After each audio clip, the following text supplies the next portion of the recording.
बांध के रख नहीं सक रहे हो।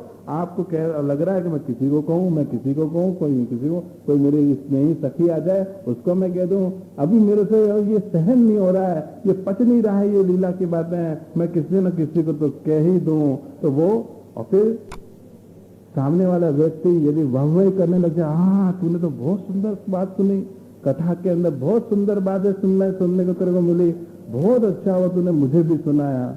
वाह करें तो अपने को और जोश आता है, और अपन जो चीज नहीं कहना चाहता वो भी कहना शुरू कर दें। तो वो क्या हो गया, पात्र छोटा हो तो वो भी उच्छलित हो जाता है। तो हृदय भी यदि आपका छोटा है तो भी वो हृदय से बाहर सब बातें जाएंगे। और हृदय जैसे पात्र यदि उसमें डालें पेय को और फूट जाए तो मिट्टी, गीली मिट्टी का घड़ा जो होता है, कहते हैं कि उसको अग्नि में तपाया नहीं जाए तब तक वो उस पात्र के अंदर, उस मटकी के अंदर जल को झेल नहीं सकता है, और यदि कच्चा घड़ा होगा तो पानी डालते ही फूट जाएगा। उसी तरह कई जीव ऐसे हैं कि जो श्रवण करते हैं और अध कचरा सहन करके अभी उनका हृदय इतना पक्व नहीं बना है, तो वो क्या होगा, अंत तो गत्वा थोड़ी सी अपरस करेंगे, थोड़ी सी सुंदर सेवा करेंगे, थोड़ा सा अपने से ज्यादा अच्छा श्रवण कर लेंगे, तो वो क्या होगा, उनको गर्व हो जाएगा कि अरे मैं तो श्रेष्ठ, इसको तो कोई बात समझ में नहीं आई, मैंने तो पूरा गोपी के समझ लिया, तुझे समझ में नहीं आया, इतना सरल समझाया और आपको समझ में नहीं आया।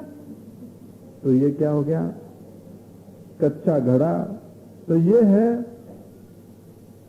कि हृदय भी मजबूत होना चाहिए, और ना हृदय छोटा होना चाहिए, विशाल होना चाहिए, और हृदय मजबूत होना चाहिए और अपना कमजोर पक्ष नहीं होना चाहिए। तो ही प्रभु उस वैष्णव के हृदय के अंदर पधारेंगे, अन्यथा नहीं पधारेंगे।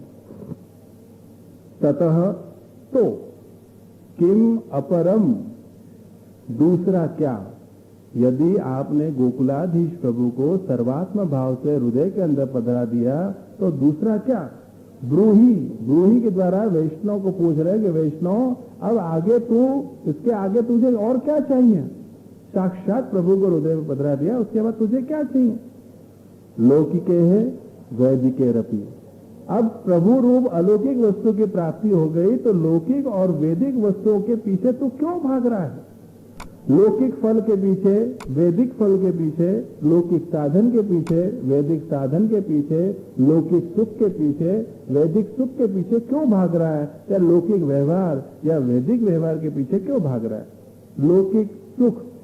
लौकिक सुख क्या होता है, जैसे उदाहरण के रूप में आप अपने घर के अंदर फ्रीज को लेके आते हैं, नया फ्रीज है, कौन सा लाओगे, एलजी का लाओगे कि वोल्टास का लाओगे, कौन सा लगता है, गोदरेज का लाओगे, वीडियोकॉन का बहुत अच्छा आता है फ्रीज, वो लाओगे, डबल डोर वाला फ्रोस्ट फ्री है, कौन सा लाओगे। और फ्रीज देख के इतने प्रसन्न हो गया, हाँ अब तो हम गर्मी उष्णकाल आएगा, गर्मी में ठंडा ठंडा पानी पिएंगे और आइस क्यूब निकाल के रसना का शरबत बनाएंगे, उसके अंदर आइस क्यूब डालेंगे, सारे मेहमानों को देंगे। थोड़े दिन के बाद वो फ्रीज पड़ा हुआ कॉर्नर में है, उसको आप देख भी नहीं रहे हो। जो दोस्त पहले तो आप दरवाजा धीरे से खोलते थे, बंद करते थे, अब तो जल्दी जल्दी धक्के को धड़ा बर्फ जमी हुई है, थक जब फ्रॉस्ट नहीं हो तो बर्फ जमी हुई है, उसको डिफ्रॉस्ट भी नहीं कर रहे हैं, अब थक्के बर्फ जम रहे हैं।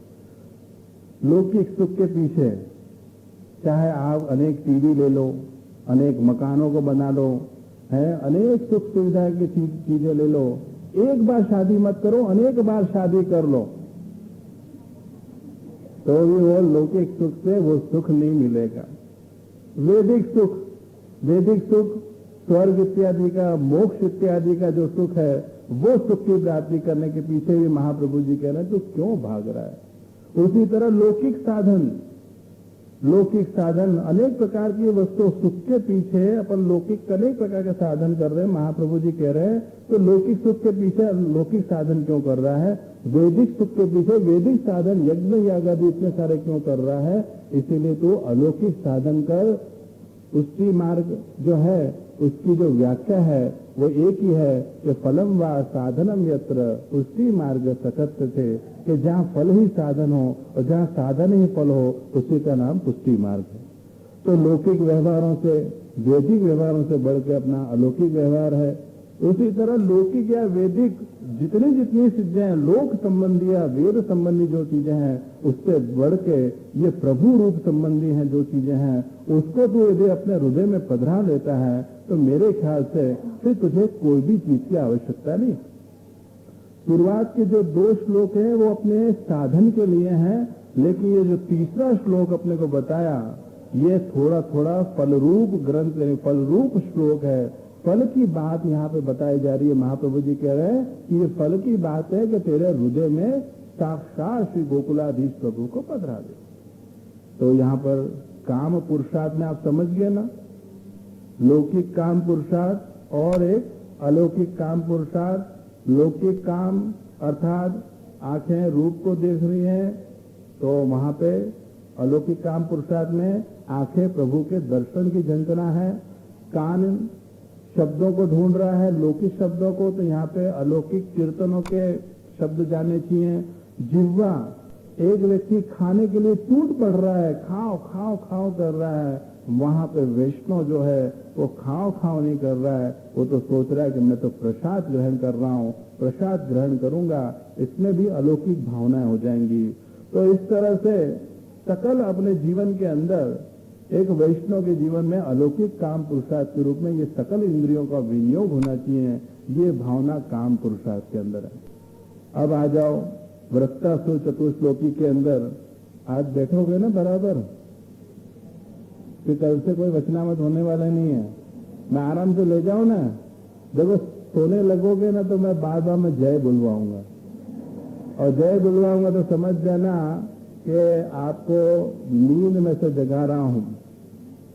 वृत्तासुर चतुश्लोकी के अंदर भी काम पुरुषार्थ के रूप में देख लें, उनका तीसरा श्लोक, अजात पक्षा इव मातरम खगाः तन्य यथा वत्सतराः सुधार्ताः प्रियम प्रियेव विषितम विषण्णा मनोरविंदाश दिदृक्षते त्वाम।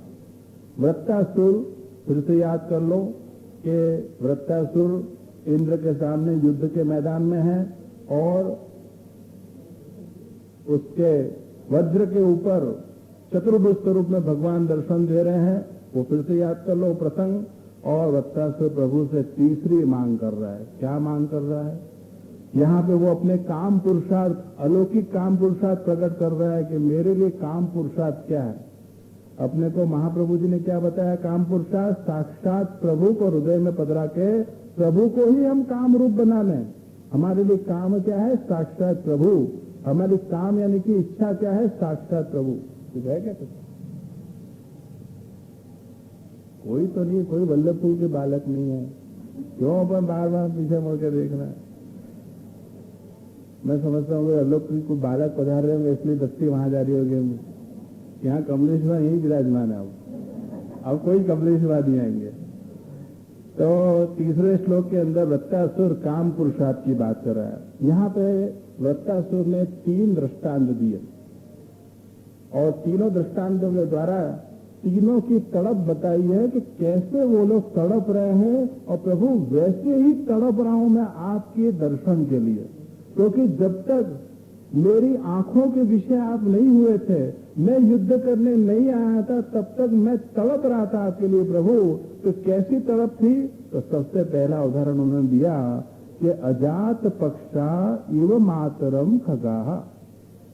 आपने ऐसे पक्षियों के मारिया देखे होंगे ना, कि जो नवजात शिशु के रूप में छोटे से जन्मे हुए पक्षी कि जिनके अभी पंख नहीं लगे हैं, उड़ने की उनकी शक्ति नहीं है, और वो अपने घोंसले में बैठे हुए हैं और घोंसले में बैठे हुए अपनी माँ की राह देख रहे हैं।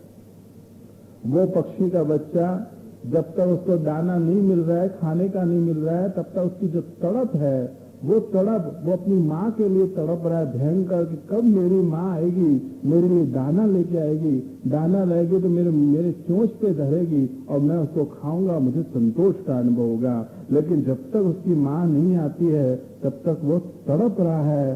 तो वो वृत्तासुर भी प्रभु से विनती कर रहे हैं कि जैसे वो पंख बिना का जो पक्षी है वो बिना उसके दाने के वो तड़प रहा है, वैसे प्रभु मेरी तड़प है आपके दर्शन करने की। दूसरा दृष्टांत, तन्य यथा वत्ततराह क्षुधार्ता। वत्ततरा का मतलब है बछड़ा। गाय का छोटा सा बछड़ा होता है, गौशाला है, आप दर्शन करके आओ। गाय जब वन में जाती हैं घास खाने के लिए,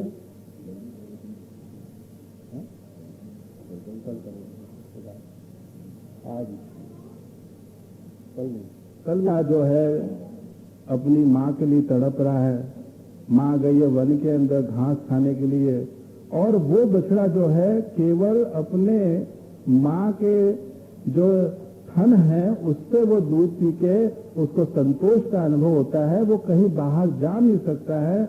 और जब तक उसकी माँ नहीं आई है तब तक वो तड़प रहा है, उछल रहा है और यहाँ वहाँ घूम रहा है, कब मेरी माँ आएगी और मेरे को अपने आंचल में रख के मुझे दूध पिलाएगी और मुझे संतोष होगा। तो प्रभु जैसे वो बछड़ा कुछ कर नहीं सकता है, उसी तरह प्रभु मैं भी कुछ नहीं कर सक रहा हूँ, इसलिए प्रभु मैं भी आपके लिए तड़प रहा हूँ, आप मुझे कब दर्शन दोगे। तीसरा दृष्टांत दिया कि प्रियम प्रियेव विषितम विषण्णा। प्रियतमा पत्नी, आपके पति बाहरगाम जाते हैं कि नहीं जाते हैं? तो पत्नियां घर के अंदर रहती हैं, आपकी पत्नियां बाहरगाम जाती हैं कि नहीं जाती हैं? जाती है ना? नहीं जाती हैं? नहीं भेजते हो? भेज देना थोड़े दिन के लिए, फिर देखो क्या स्थिति होती है। बाहरगाम जाने के बाद क्या स्थिति होती है आपको मालूम पड़ेगा। प्रियम प्रियेव, क्या कैसे इसमें बंद कर दो? प्रियम प्रियेव विषितम विषण्णा। एक प्रियतमा पत्नी। प्रियतमा पत्नी का मतलब क्या होता है? पत्नी भी दो प्रकार की होती है। एक पत्नी समझ लो आप अच्छी तरह, एक पत्नी होती है जो प्रेम करने वाली होती है, शादी करके प्रेम करे आपको, और एक पत्नी होती है खाली शादी करके बैठ जाए, प्रेम नहीं करे।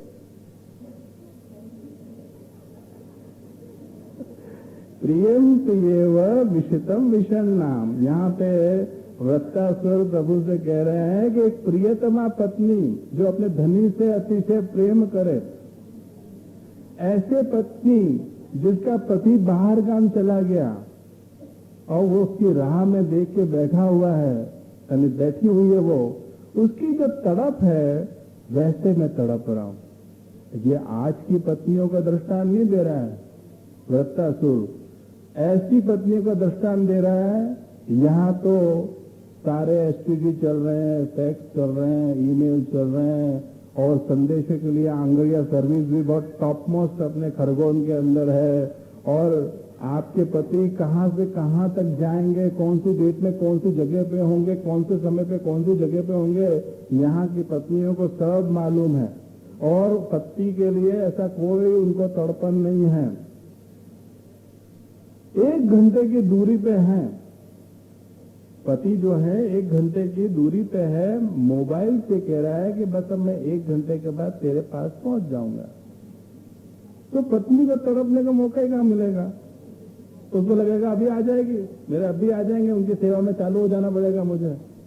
तो यहाँ पे बताया जा रहा है कि प्रियतमा, पहले समय में पति जो चले जाएं तो 15-15 दिन, 20-20 दिन, महीने तक वो कहाँ पे है, कैसी हालत में है, क्या संदेश है, वो होती नहीं थी। और वो पति के लिए राह देख के बैठी हो। तो यहाँ पे वक्तासुर कह रहे हैं कि ऐसी प्रियतमा पत्नी की जो तड़प है, जिसका पति उसके पास में नहीं है, और वो जैसे वो तड़प रही है पति के लिए, देखने के लिए, दर्शन करने के लिए, प्रभु मैं भी उसी तरह आपके दर्शन के लिए तड़प रहा हूं। ये इसका काम पुरुषार्थ है, दर्शन की ललक है वृत्तासुर को, ये काम पुरुषार्थ है। मनोरविंदाश, हे मन को आनंद देने वाले कमल नयन प्रभु, विदृश्यते त्वाम, आपके दर्शन के लिए मैं ये ललक मेरे को मची हुई है। यहाँ पे श्री गुसाई जी ने बहुत अच्छे दृष्टांत बताए। पहला दृष्टांत ये बताया कि सबसे पहले पक्षी का दृष्टांत दिया। गुसाई जी अपना समझा रहे हैं कि शायद हो सकता है कि वृत्तासुर को प्रभु ने कहा होगा कि तूने 3 दृष्टांत दिए अपने काम भाव को प्रकट करने के लिए, लेकिन शुरुआत के जो 2 दृष्टांत हैं वो तो व्यर्थ हैं। पहला दृष्टांत तू पक्षी का दे रहा है। पक्षी अपने माँ के लिए दाने के लिए राह देख रहा है।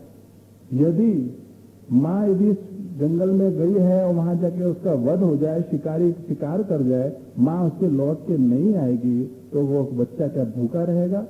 वो उस माड़िए पे आने वाले कीड़े मकोड़ों को खा खा के संतोष कर लेगा। और दूसरी चीज कि शायद उसकी माँ दाना दे दे के उसको बड़ा भी करे, और एक दिन उस पक्षी को पंख आ गए तो वो पंख से उड़ के चला जाएगा। कौन माँ और कैसा माड़िया, बराबर? कौन सा घोंसला और कौन सी माँ, उड़ के चला गया, वो वापिस नहीं आने वाला है। तो उनकी जो बच्चे की, जो पक्षी के बच्चे की जो तड़प की तू बात कर रहा है वो व्यर्थ है। ये जो तू उदाहरण दे रहा है वो उत्तम उदाहरण नहीं है, निम्न उदाहरण है, कनिष्ठ उदाहरण है। दूसरा दृष्टांत दिया बछड़े का। अब बछड़ा भी यदि गाय उसकी कोई शेर आके उसको खा जाए, गाय उसकी लौट के नहीं आए, तो वो क्या बछड़ा क्या भूखा रहेगा? वो किसी और गाय के आंचल में जाके अपने भूख को शांत कर लेगा। तो ये भी जो दृष्टांत दे रहा है वो हीन दृष्टांत है, तो उत्तम दृष्टांत नहीं है। तो तीसरा दृष्टांत ये है कि प्रियतमा पत्नी प्रभु। ये जो दृष्टांत दे रहा है वो थोड़ा कुछ कंसिडरेबल है, स्वीकार करने योग्य है कि हाँ, ये प्रियतमा पत्नी की कुछ ऐसी तड़प हो सकती है। तो यहाँ पे वक्तासुर कह रहे हैं कि ये जो प्रियतमा पत्नी, देखो यहाँ पे बताया गया कि स्त्रियों का जो हृदय होता है वो थोड़ा विशिष्ट प्रकार का होता है। आपका ऐसा विशिष्ट प्रकार का हृदय नहीं होता है। पुरुषों के आंखों से हम पहचान जाते हैं कि इसके दिमाग में क्या चल रहा है। स्त्रियों के आंखों से अपन पहचान नहीं पाते हैं कि इसके दिमाग में क्या चल रहा है। रसोई पूरी हो गई होगी, सब बर्तन धो धुआ के खासा करके जमा दिए होंगे, सारे अनाज के बर्तन, मसाले के डब्बे डब्बियां जो भी हैं वो सब बंद करके कबाड़ लॉक कर दिया होगा। और अचानक कोई अनायास मेहमान आ जाए तो होश से कहोगे, अरे अभी 5 मिनट में रसोई बनती है, क्यों घबराते हो? और अंदर से तो हो रहा होगा कि सारा रसोई का काम पूरा हो गया और अब आ गया, लेकिन वो अपने भाव कभी प्रकट नहीं करेगी, हंसते हंसते कहेगी 5 मिनट में रसोई बन जाएगी। तो महिलाओं का, जो स्त्रियों का जो हृदय है वो एक विशिष्ट प्रकार का हृदय है। और वहां पे वक्तासुर कह रहे हैं कि ये जो प्रियतमा पत्नी है वो आंतर रमण करती है अपने जीवन के अंदर। पति चला गया है, आया नहीं है अभी तक, राह देख के बैठी है, वो आंतर रमण कर रही है। आंतर रमण का मतलब है कि पति के संग बिताए हुए जो सुखद पल है उसका विचार कर करके वो अपने उस दुख को दूर कर सकती है। और इसी तरह वक्तासुर कह रहे हैं कि पूर्व जन्म में असुर योनि में मेरा जन्म नहीं हुआ था, उसके पहले प्रभु आपने जो मुझे सुखद अनुभव करा है उसी का अनुभव मैं इस असुर योनि में जन्म लेके मैं कर रहा हूं।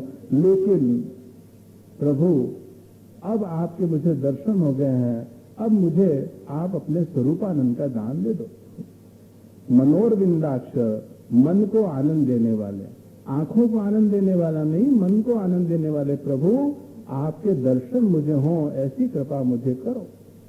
क्योंकि वक्तासुर के लिए श्री गुसाई जी ने कह दिया, यहाँ पर इसके वो टीका लिखी है, उन्होंने कहा कि आंखें तो क्या है, असुर योनि में जन्म लेने वाला है, शरीर से संबंधित है, इसलिए आंखों के द्वारा प्रभु के दर्शन की लालसा जो वक्तासुर करे तो वो अनधिकार चेष्टा हो जाएगी। लेकिन मन तो शुद्ध है ना, मन तो अलौकिक है ना, इसलिए इस हिसाब से हमको प्रभु मन के द्वारा मन को आनंद देने वाले हैं अरविंदास, आप हमको उसका आनंद दो, दर्शन का आनंद दो। तो ये दर्शन की काम भावना काम पुरुषार्थ के रूप में ये वक्तासुर ने प्रभु के सामने प्रकट करी कि प्रभु आप मुझे इस तरह से मेरे सकल मन के अंदर उसका आप दर्शन का आनंद दो, ऐसी मेरे पर कृपा करो। चौथा श्लोक देखें। अतः सर्वात्मना शश्वत गोकुलेश्वर पादयोः स्मरणम भजनम चापी न त्याज्यम इति में मति है। सादा अर्थ देखें, अतः आपने धर्म पुरुषार्थ किया, अर्थ पुरुषार्थ किया, काम पुरुषार्थ, वल्लभाधीश की शिवसाय जी परम यहाँ जग तो रहे हो, हुंकारा भरते रहोगे तो मुझे लगेगा जग रहे हो। अतः का मतलब है कि इस प्रकार आपने धर्म पुरुषार्थ किए, अर्थ पुरुषार्थ किए, ने हृदय में पधराया, तो अतः तो सर्वात्मना का फिर से वही अर्थ के सर्वभावे शब्द से और सर्वात्मना शब्द जो पिछले श्लोक में लिया उसी हिसाब से सर्वात्म भाव से। शाश्वत का मतलब यह है, अभी तक तो आपने अपने जीवन काल की ही बात चली कि धर्म पुरुषार्थ, काम पुरुषार्थ, अर्थ पुरुषार्थ आपको अपने जीवन के अंदर एक लौकिक जीवन तक ही आपको करना है, जबकि शाश्वत का अर्थ यहाँ पे बताया कि ये जीवन पूरा होने के बाद ये अंतिम मोक्ष पुरुषार्थ की बात चल रही है। मोक्ष पुरुषार्थ के अंदर महाप्रभु जी बता रहे हैं कि ये जिंदगी पर्यंत तो आपने जो कुछ पुरुषार्थ की ये तो करना ही है, लेकिन इसके बाद यदि प्रभु आपको नया जन्म दे दें तो नए जन्म के अंदर भी आपको इस तरह से श्रवण और कीर्तन और स्मरण करना है और प्रभु की सेवा करनी है। और यदि प्रभु आपको नित्य लीला में ले जाएं, नया जन्म नहीं दे, नित्य लीला में आपको ले जाएं, मोक्ष पुरुषार्थ के अंदर नित्य लीला के अंदर आपको ले जाएं, तो नित्य लीला के अंदर भी आपको स्मरणम भजनम आपको करना है। गोकुलेश्वर पादयो हो, गोकुल के ईश्वर के चरणारविंद का क्या करना है? स्मरणम और भजनम चापी। अब यहाँ पे चापी का अर्थ चापी ऐसा अर्थ मत लेना। स्वराष्ट्र वैष्णव ने ऐसा ही अर्थ लिया और उसके बाद उसने आदत बना ली और रोज चाय पीता और कहता है क्या कि जैसे हम लोग स्मरण और भजन तभी शुरू करते हैं कि पहले चाय पी लेते हैं। चाय पिए बिना अपरस होती नहीं है, इसलिए चाय पीनी जरूरी है। यहाँ पे चापी का अर्थ चाय पीना नहीं है, चापी। च और अपी ये दो शब्दों को मिला के चापी होता है, इसलिए शब्दों का अर्थ घटन मन में आवे वैसा मत कर देना। तो स्मरण करना है, च का मतलब है और अपी का मतलब है भी। आपको स्मरण और सेवा भी करनी है। न त्याज्यम इति में मति है, इसका त्याग आपको करना नहीं अपने जीवन के अंदर, ये मेरी मति है। अब इसका थोड़ा सा अपन गहराई में देख लें कि सर्वात्मना शब्द का अंदर वो उसके अंदर अपन गहराई में नहीं जाएंगे क्योंकि उसका लंबा चौड़ा हो जाएगा। शाश्वत का मतलब अपन ने देख लिया, नित्य निरंतर, इस जन्म में, अगले जन्म में, या आपको मोक्ष यानी कि प्रभु के नित्य लीला में प्रवेश मिले तो गोकुलेश्वर, ये गोकुलेश्वर शब्द का अपन अर्थ समझ लें। गोकुलेश्वर शब्द क्यों महाप्रभु जी ने रखा? एक बार एक मर्यादा मार्गी जीव उसको पत्रिका लिखनी थी। आप लोग लिखते हो कि नहीं पत्रिका प्रभु को? शादी ब्याह के अंदर सब में बुलाते हो कि नहीं? भागवत कथा में बुलाए कि नहीं? पत्रिका दी कि नहीं ठाकुर जी को, गोवर्धन जी को? दी ना? देखो हर अलौकिक कार्य के अंदर ठाकुर जी के चरण में पत्रिका जरूर से धरनी।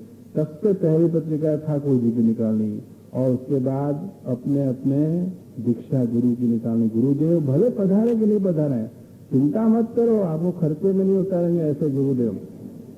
आप ये मत सोचो कि आप पत्रिका भेज दोगे तो धमक पड़ेंगे आपके गांव में और शादी के लिए।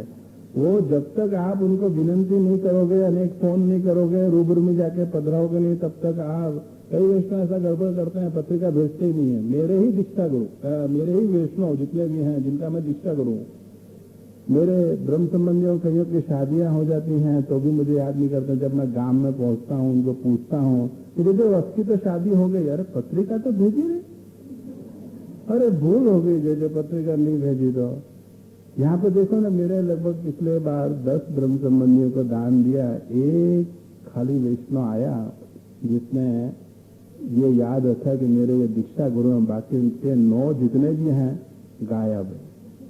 एक ब्रह्म संबंधी दिख नहीं रहा है, लेकिन चिंता मत करो, मैं भी वापस आऊंगा और फिर से बुलाऊंगा।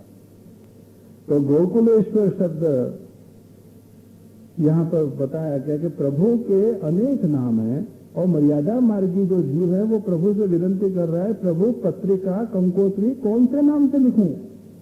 तो यहां पे अपने को बड़ा स्पष्ट बताया कि प्रभु के नाम में बड़ा वजन है। जो नाम का पत्रिका दोगे ना उसका वैसा फल आपको मिलेगा। इसलिए प्रभु का नाम बोलो ना तो सबसे पहले समझ लो कि आखिर में ये नाम मैं बोलूंगा या बोलूंगी तो उसका फल क्या। आप जैसा नाम बोलोगे ना उस प्रकार से ठाकुर समझ जाएंगे कि इस जीव की ये इच्छा है।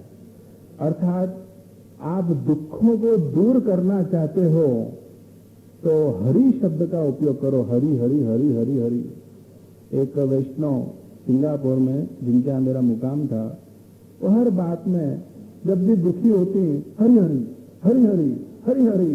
तो हरि हरि का मतलब यह है कि आप बहुत ज्यादा दुखी हो, दुख को दूर करना चाहते हो तो हरि बोलोगे तो ठाकुर समझेंगे कि ये अपना दुख दूर करना चाहता है। दर्शन की आपको लालसा बहुत ज्यादा हो जाए तो आप कमल लोचन प्रभु त्रिभुवन मोहन है ये शब्द बोलोगे तो वो समझेंगे कि प्रभु कि इस वैष्णव को मेरे दर्शन करने हैं। त्रिभुवन मोहन बोलते जाओ बोलते जाओ बोलते जाओ, कभी भी प्रभु प्रकट हो सकता है। प्रभु की इच्छा के ऊपर है कब प्रकट होना। हो सकता है कि तुरंत भी हो जाए, हो सकता है कि जिंदगी की उत्तर अवस्था के अंदर हो। तो जिस नाम से आप प्रभु को बुलाओगे वैसा ही फल देंगे। इसलिए यहाँ पे अलग अलग नाम दिए हैं और अलग अलग नाम के हिसाब से फल है। यहाँ पे गोकुलेश्वर शब्द का उपयोग किया। गोकुल के ईश्वर, गोकुल के स्वामी, ईश यानी कि स्वामी, और वर का मतलब है श्रेष्ठ, श्रेष्ठ स्वामी।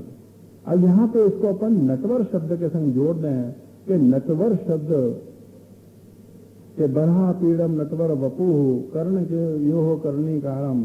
ये नटवर शब्द के द्वारा महर्षि भरत जो है रस शास्त्र की बात कर रहे हैं कि रस शास्त्र में प्रेम कैसे उत्पन्न होता है।